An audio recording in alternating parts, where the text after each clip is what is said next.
नमस्कार दोस्तों, मैं हूं शिवानी और आप सभी का स्वागत करती हूं हमारे चैनल सेल्फ मेड अवसर में। आज हम डिस्कस करने वाले हैं 28 और 29 मई के करंट अफेयर्स। तो चलिए बिना देर किए वीडियो की शुरुआत करते हैं। और सबसे पहले हम देखेंगे इम्पॉर्टेंट डेज़ के विषय में। तो 28 मई को हमारा इम्पॉर्टेंट डे था और वो था वर्ल्ड मेंस्ट्रुअल हाइजीन डे, जिसे पूरी दुनिया भर में मनाया जाता है और इसे हिंदी में विश्व मासिक धर्म स्वच्छता दिवस कहते हैं। ठीक है, तो वर्ल्ड मेंस्ट्रुअल हाइजीन डे, जिसे विश्व मासिक धर्म स्वच्छता दिवस कहते हैं, इसे हर साल की मई को 28 तारीख में मनाया जाता है। ठीक है, अब इसकी शुरुआत कब और किसने की? तो 2013 में जर्मनी स्थित एनजीओ है जिसका नाम है वॉश यूनाइटेड। ठीक है, 2013 में जर्मनी की एक एनजीओ है वॉश यूनाइटेड, उसके द्वारा इसकी शुरुआत की गई। और केवल 28 मई को ही यानी 28 मई का ही दिन या 28 मई का ही डेट क्यों चुना गया?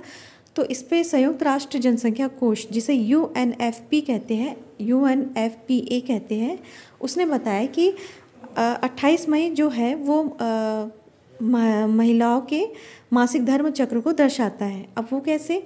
तो इसे समझिएगा, 28 दिन जो होते हैं वो प्रत्येक महिला के मासिक धर्म चक्र का जो औसतन होता है वो 28 दिन होता है। एक सर्कल जो होता है वो पूरे 28 दिन का होता है, एमसिस का। ठीक है, तो वहाँ से ये तारीख ली गई है 28। अब हर महीने ये महिलाओं की जो मेंसेस की पीरियड होती है वो होती है 5 दिन की। तो वहाँ से पाँचवा अगर आप मंथली गिनेंगे तो जनवरी से पाँचवा महीना जो होता है वो मई का होता है। इसलिए 28 मई को मासिक धर्म स्वच्छता दिवस के रूप में मनाया जाता है। ये तारीख ही वहाँ से निश्चित की गई है। उस तरीके से यहाँ से आप ये इसे एक ट्रिक भी है और आप इसे याद भी रख सकते हैं और उस तरीके से ये सुनिश्चित किया गया है ये तारीख। ठीक है, चलिए, तो और इस वर्ष के मासिक धर्म स्वच्छता दिवस की जो थीम है वो है 2030 तक माहवारी को जीवन का एक सामान्य तथ्य बनाना। ये इस वर्ष की मासिक धर्म स्वच्छता दिवस की थीम है। वर्ल्ड मेंस्ट्रुअल हाइजीन डे की ये थीम है। ठीक है, चलिए अगला न्यूज़ देखते हैं। इसमें ही हम आगे चर्चा करते हैं। तो संयुक्त राष्ट्र जनसंख्या कोष, जिसकी हमने बात की थी, तो उसके बारे में थोड़ा सी जानकारी लेते हैं। तो संयुक्त राष्ट्र जनसंख्या कोष की स्थापना 1969 में की गई थी, 1969 में की गई थी। और यूएनएफपीए संयुक्त राष्ट्र की यौन और प्रजनन स्वास्थ्य एजेंसी है। ठीक है, ये क्या है? यूनाइटेड नेशन की एक यौन और प्रजनन स्वास्थ्य एजेंसी है जो वैश्विक स्तर पर यौन और प्रजनन स्वास्थ्य सेवाओं के विस्तृत विषयों पर कार्य करती है, जिसमें स्वैच्छिक परिवार नियोजन, मातृ स्वास्थ्य देखभाल और व्यापक यौन शिक्षा शामिल है। तो इसके ये कार्य हैं। ठीक है, अब इसके ही पर्पस में हमारे भारत में भी कुछ स्कीम चलाई जा रही है, कुछ योजनाएं हैं, जिसे एक नज़र हम देखते हैं। तो महाराष्ट्र की अस्मिता योजना है, राजस्थान की उड़ान योजना है, आंध्र प्रदेश की स्वेच्छा योजना है और केरल की शीपेड योजना है। ठीक है, और उसी प्रकार उड़ीसा की खुशी योजना है, छत्तीसगढ़ की सुचिता योजना है और सिक्किम की बहिनी योजना है। ये योजनाएं किशोर लड़कियों को सैनिटरी नैपकिन के वितरण पर केंद्रित है। मतलब इन योजनाओं का उद्देश्य क्या है दोस्तों?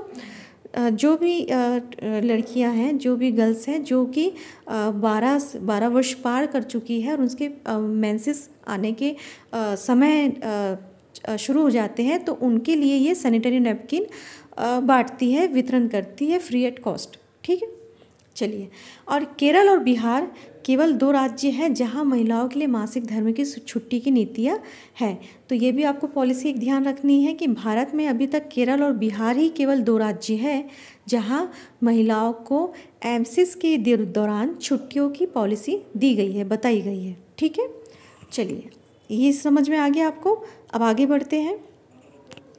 अगली जो इम्पॉर्टेंट न्यूज़ है वो है हम सभी के लिए 28 मई को पीएम नरेंद्र मोदी द्वारा नए संसद भवन का उद्घाटन किया गया। ठीक है, तो थोड़ा सी इस भवन के बारे में हम चर्चा करते हैं। तो यह भवन जो है वो सेंट्रल विस्टा परियोजना के पुनर्विकास का एक हिस्सा है। ठीक है, जिसका लोकार्पण कब किया, जिसकी आधारशिला कब रखी गई थी? 10 दिसंबर 2020 को। और किसके द्वारा रखी गई थी? तो पीएम मोदी द्वारा नए संसद भवन की आधारशिला रखी गई थी 10 दिसंबर 2020 को।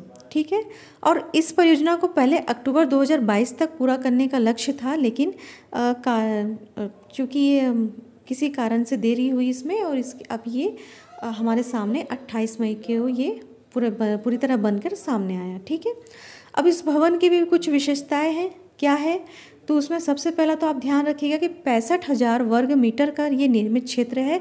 जो पूरा बिल्डअप एरिया है वो है 65,000 वर्ग मीटर का। ठीक है, और इसमें लोकसभा, राज्यसभा है, सेंट्रल हॉल है, सेंट्रल हॉल संयुक्त सत्र है, और सेंट्रल लॉन्ज है, संवैधानिक हॉल है, और कार्यशाला इसमें शामिल है।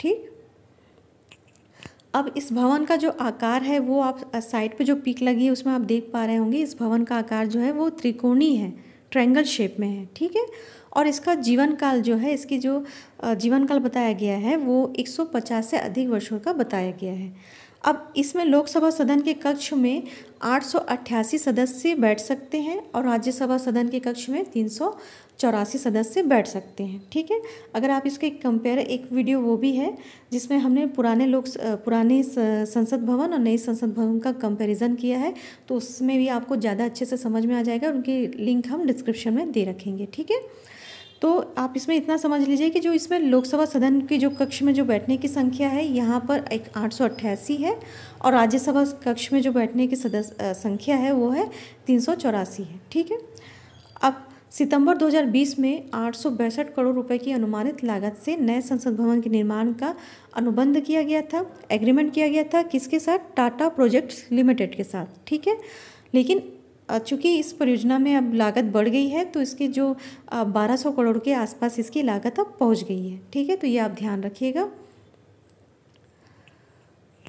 चलिए अगली खबर है, नीति आयोग गवर्निंग काउंसिल की 8वीं बैठक की अध्यक्षता पीएम मोदी ने की। ठीक है, तो 27 मई को नीति आयोग की गवर्निंग काउंसिल की 8वीं बैठक नई दिल्ली के प्रगति मैदान में हुई थी।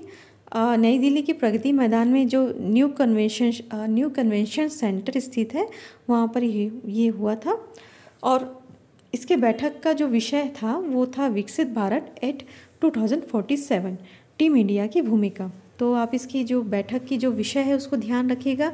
कब हुआ? 27 मई को नीति आयोग की गवर्निंग काउंसिल की 8वीं बैठक हुई है नई दिल्ली के प्रगति मैदान स्थित न्यू कन्वेंशन सेंटर में। और बैठक का विषय क्या था? बैठक का विषय था विकसित भारत एट 2047, टीम इंडिया की भूमिका पर केंद्रित था। ठीक, अब बैठक में 7 और प्रमुख विषयों पर चर्चा की गई है, उसे एक बार हम देख लेते हैं। तो इसमें सूक्ष्म, लघु और मध्यम उद्योग शामिल है, इन पर विशेष ध्यान देने की जरूरत है। बुनियादी ढांचा और निवेश, अनुपालन को कम करना, महिला सशक्तिकरण, स्वास्थ्य और पोषण, कौशल विकास और क्षेत्र की विकास, और सामाजिक बुनियादी ढांचे के लिए गतिशक्ति शामिल है। ठीक है, ये 7 विषय और इसमें प्रमुख है। अब बैठक में राज्यों के मुख्यमंत्री और उपराज्यपाल सहित केंद्रीय मंत्री और नीति आयोग के उपाध्यक्ष और सदस्य ने भाग लिया। कौन कौन आए थे? तो इसमें सभी राज्यों के मुख्यमंत्री थे, उपराज्यपाल थे, केंद्रीय मंत्री शामिल थे, और नीति आयोग के उपाध्यक्ष और सदस्य इसमें शामिल थे। चलिए अगली जो खबर है, अगला जो न्यूज़ है वो बहुत ही इम्पॉर्टेंट है, और ये लिया गया है साइंस और टेक से। इसे आप स्पेस और आईटी भी कह सकते हैं। तो इसरो द्वारा 29 मई 2023 को next gen navigate satellite ISRO द्वारा 29 मई 2023 को next gen navigate satellite NVS-01 का लॉन्च किया गया।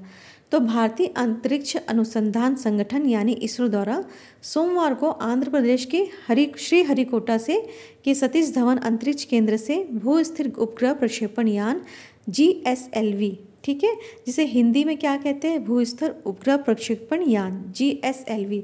दोस्तों क्या होता है ना, कभी कभी हिंदी टर्म्स में जो चीज़ें आपको आसानी से नहीं समझ में आती वो आपको इंग्लिश के टर्म में ज़्यादा अच्छे से समझ में आ जाती है, क्योंकि ये पढ़ते पढ़ते ये आपको जानने, सुनने और देखने में ही आपके लिए फैमिलियर हो जाती है। ये शब्द आपके लिए अगर अभी आप इसे भू-स्थिर उपग्रह प्रक्षेपण यान कहेंगे तो शायद इसे समझने में आपको देरी होगी, लेकिन जैसे ही हमने ये कहा कि GSLV तो आप इसे समझ जाएंगे कि क्या है। ठीक है, तो कभी कभी ये भी चीज़ें होती है, तो इसलिए दोनों मोड को साथ में, दोनों इंग्लिश और हिंदी दोनों साथ में लेके, यानी कि हमको दोनों को साथ में, दोनों भाषा, दोनों लैंग्वेज साथ में समझते हुए पढ़ना है। ठीक है, तो भारतीय अंतरिक्ष अनुसंधान संगठन यानी इसरो के द्वारा सोमवार को आंध्र प्रदेश के श्रीहरिकोटा के सतीश धवन अंतरिक्ष केंद्र से GSLV के जरिए एक नौवहन उपग्रह को प्रक्षेपित किया गया, यानी लॉन्च किया गया। ठीक है, अब इसरो का कहना है कि इस GSLV F-12 ने नेविगेशन उपग्रह NVS-01 को सफलतापूर्वक इच्छित कक्षा में स्थापित कर दिया है। ठीक है, अब GSLV की यह 15वीं उड़ान है और ये स्वदेशी क्रायोजेनिक फेस के साथ GSLV की यह 6ठी परिचालन उड़ान है। ठीक है, ऐसे तो आप देखे जाएंगे ये 15वीं उड़ान बताया जा रहा है, लेकिन स्वदेशी क्रायोजेनिक फेस के साथ ये GSLV की 6ठी परिचालन उड़ान है।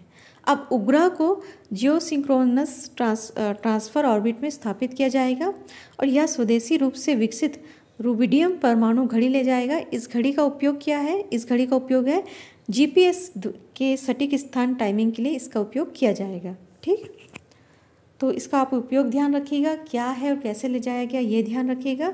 ठीक है, अब इसमें ही आगे चर्चा करते हैं कि नाविक उपग्रह क्या होते हैं। तो नाविक उपग्रह एक खास तकनीक से बने उपग्रह होते हैं। ये उपग्रह पृथ्वी की कक्षा में स्थापित किए जाने वाले 7 उपग्रहों का एक समूह है जो ग्राउंड स्टेशनों के साथ कनेक्ट होगा।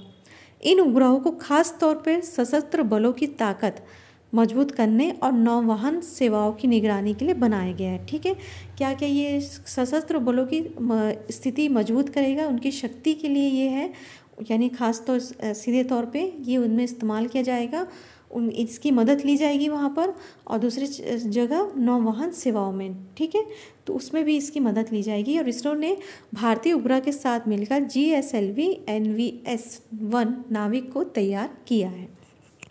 ठीक है, यूज़ कहाँ कहाँ पर हो रहा है? तो जो हमारे देश के सशस्त्र बल है वहाँ पर, यानी जो आर्मी हो गए, एयरफोर्स हो गया, यहाँ पर इनकी सहायता ली जाएगी इस उपग्रह की। ठीक है, और नौवहन सेवाओं की निगरानी के लिए भी इसे बनाया गया है। चलिए आगे देखते हैं। अगले इम्पॉर्टेंट पर्सन आ रहे हैं, वो है प्रवीण कुमार श्रीवास्तव। अब कौन है ये? तो प्रवीण कुमार श्रीवास्तव ने केंद्रीय सतर्कता आयुक्त के रूप में शपथ ली है। शपथ ग्रहण की प्रक्रिया का संचालन राष्ट्रपति द्रौपदी मुर्मू द्वारा किया गया है और पिछले साल दिसंबर से श्रीवास्तव कार्यवाहक केंद्रीय सतर्कता आयुक्त CVC के तौर पे काम कर रहे थे। वह असम मेघालय कैडर के 1988 के बैच के सेवानिवृत्त IAS ऑफिसर है। ठीक है, तो प्रवीण कुमार श्रीवास्तव जो है वो है असम मेघालय कैडर के 1988 के बैच के है और वो IAS ऑफिसर है, रिटायर्ड IAS ऑफिसर है, और उन्होंने राइट्स लिमिटेड में मुख्य सतर्कता अधिकारी के रूप में भी कार्य किया है। ठीक है, अब थोड़ी सी चर्चा करते हैं हम केंद्रीय सतर्कता आयोग के विषय में। तो इसकी अध्यक्षता केंद्रीय सतर्कता आयुक्त द्वारा की जाती है और इसमें अधिकतम 2 सतर्कता आयुक्त हो सकते हैं। ठीक है, सतर्कता आयुक्त का कार्यकाल 4 वर्ष का होता है या फिर पदधारी के 65 वर्ष की आयु प्राप्त करने तक, यानी कि जो भी इस पद पे अपॉइंट किए जाएंगे, यदि उनकी आयु 65 वर्ष हो जाती है तो उन्हें फिर रिटायर कर दिया जाता है। ठीक है, यह सेवानिवृत्त कर दिया जाता है। और यहाँ के संथानम समिति की सिफारिश पर यह स्थापित किया गया है। क्या केंद्रीय सतर्कता आयोग संथानम समिति की सिफारिश पर स्थापित किया गया है और यह भारत में एक शीर्ष भ्रष्टाचार विरोधी सरकारी निकाय है। ठीक है, और इसे केंद्रीय सतर्कता आयोग अधिनियम 2003 के तहत 2003 में वैधानिक दर्जा दिया गया था। ठीक है, तो ये आप ध्यान रखिएगा दोस्तों, ये बहुत ही इम्पॉर्टेंट क्वेश्चंस बनते हैं यहाँ से। केंद्रीय सतर्कता आयोग हमेशा ही चर्चा में रहता है, न्यूज़ में रहता है। ठीक है, चलिए आगे देखते हैं। अगली जो न्यूज़ है वो है बांद्रा वर्सोवा सी लिंक का नाम स्वतंत्र वीर सावरकर के नाम पे रखा जाएगा। ठीक है, तो क्या है ये पूरी चर्चा? 28 मई को महाराष्ट्र के मुख्यमंत्री एकनाथ शिंदे ने घोषणा की कि निर्माणाधीन बांद्रा वर्सोवा सी लिंक एक बांद्रा वर्सोवा सी लिंक बनाया जा रहा है। कहाँ? महाराष्ट्र पे। और वहाँ के मुख्यमंत्री ने घोषणा की है कि स्वतंत्र वीर सावरकर के नाम पर इसका नाम रखा जाएगा, क्योंकि सावरकर की जो 140वीं जयंती है, 140वीं जयंती के अवसर पर महाराष्ट्र सरकार ने इसके नामकरण करने का निर्णय लिया है। ठीक है, अब स्वतंत्रता सेनानी विनायक दामोदर सावरकर की जयंती को स्वतंत्र वीर गौरव दिवस के रूप में भी मनाया गया। और शिंदे ने यह भी घोषणा की, महाराष्ट्र के मुख्यमंत्री ने यह भी घोषणा की कि विभिन्न क्षेत्रों में असाधारण बहादुरी दिखाने वालों को केंद्र सरकार के बहादुरी पुरस्कारों की तर्ज पर स्वतंत्र वीर सावरकर वीरता पुरस्कार से सम्मानित किया जाएगा। और 28 मई 2023 को महाराष्ट्र सरकार ने पहली बार नई दिल्ली में महाराष्ट्र सदन में स्वतंत्रता सेनानी वीर सावरकर की जयंती मनाई है। ठीक है, चलिए अब जरा बात करते हैं हम विनायक दामोदर सावरकर के विषय में। तो कौन है ये? तो उनका जन्म हुआ था 28 मई 1883 को। ठीक है, 28 मई 1883 को इनका जन्म हुआ था महाराष्ट्र के नासिक जिले में। उन्हें 1911 में मार्ले मिंटो सुधार के खिलाफ विद्रोह करने के लिए मार्ले मिंटो सुधार के खिलाफ विद्रोह करने के लिए 50 साल की जेल की सज़ा सुनाई गई थी। ठीक है, वह हिंदू महासभा का हिस्सा थे और उन्होंने प्रसिद्ध पुस्तक 1857 का भारतीय स्वतंत्रता संग्राम भी लिखा था। ठीक है, तो ये थी इनके बारे में चर्चा, क्यों प्रसिद्ध है ये और किस लिए इन्हें जाना जाता है, ये सारी डिटेल इसमें बताई गई है। चलिए अब आगे देखते हैं। अगली इम्पोर्टेंट न्यूज़ है, भारत सरकार द्वारा 5 उच्च न्यायालयों के मुख्य न्यायाधीश नियुक्त किए गए। ठीक है, तो भारत सरकार द्वारा 5 उच्च न्यायालयों के मुख्य न्यायाधीश नियुक्त किए गए हैं। न्यायमूर्ति R.D. धानुका को बॉम्बे उच्च न्यायालय का मुख्य न्यायाधीश नियुक्त किया गया है और उनका 4 दिन का कार्यकाल होगा। ठीक है, चूँकि इसके बाद इनकी रिटायरमेंट आ रही है तो इसलिए इनका 4 दिन का यहाँ पर कार्यकाल होगा। अब न्यायमूर्ति S.V. गंगापुरवाला को मद्रास उच्च न्यायालय का मुख्य न्यायाधीश नियुक्त किया गया है। ठीक है, अब न्यायमूर्ति M.S.R. रामचंद्र राव को हिमाचल प्रदेश उच्च न्यायालय का मुख्य न्यायाधीश नियुक्त किया गया है। उसी प्रकार न्यायमूर्ति S.V. भट्टी को केरल उच्च न्यायालय का मुख्य न्यायाधीश नियुक्त किया गया है। जस्टिस ऑगस्टाइन जॉर्ज मसी राजस्थान उच्च न्यायालय के मुख्य न्यायाधीश बने हैं। तो ये 5 जो है उच्च न्यायालयों के मुख्य न्यायाधीश है जिन्हें नियुक्ति की गई है। और अनुच्छेद 217 में कहा गया है कि एक उच्च न्यायालय के न्यायाधीश को राष्ट्रपति द्वारा अपने हस्ताक्षर और मुहर के तहत वारंट द्वारा नियुक्त किया जाता है। तो ये पॉइंट आप याद रखिएगा, अनुच्छेद 217।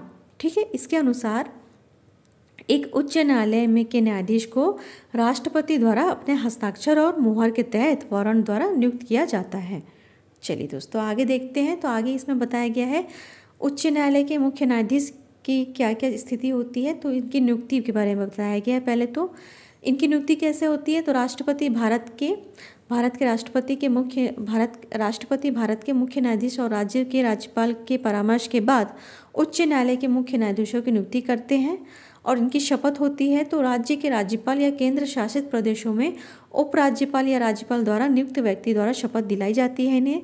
और कार्यकाल, तो इनका कार्यकाल मुख्य न्यायाधीश का 65 वर्ष की आयु तक पद पर बने रहना हो सकता है। ठीक है, होता है, हो सकता है नहीं, होता है। इनका कार्यकाल क्या है, तो मुख्य न्यायाधीश का जो रिटायरमेंट की उम्र होती है वो 65 वर्ष की आयु तक होती है। ठीक, चलिए आगे देखते हैं। तो दोस्तों ये थे हमारे सेल्फ मेड ऑफिसर के डेली करंट अफेयर्स के 28 और 29 मई के कुछ इंपॉर्टेंट न्यूज़। आगे भी इसी तरीके के करंट अफेयर्स से बने रहने के लिए हमारे चैनल को सब्सक्राइब करना ना भूलें और हमारे कोई भी चीज़ों के लिए या कोई भी सुधार के लिए या कोई भी इम्प्रूवमेंट के लिए आप हमें कमेंट बॉक्स में ज़रूर से लिख सकते हैं। और आगे आपको कौन से विषय पे जानकारी चाहिए वो भी आप कमेंट बॉक्स में लिखना ना भूलें। उम्मीद है ये वीडियो आपको पसंद आया होगा, आपके लिए उपयोगी होगा। तो प्लीज़ इसे आगे भी शेयर ज़रूर करिएगा और सेशन को लाइक और कमेंट जरूर करिएगा। धन्यवाद, थैंक यू।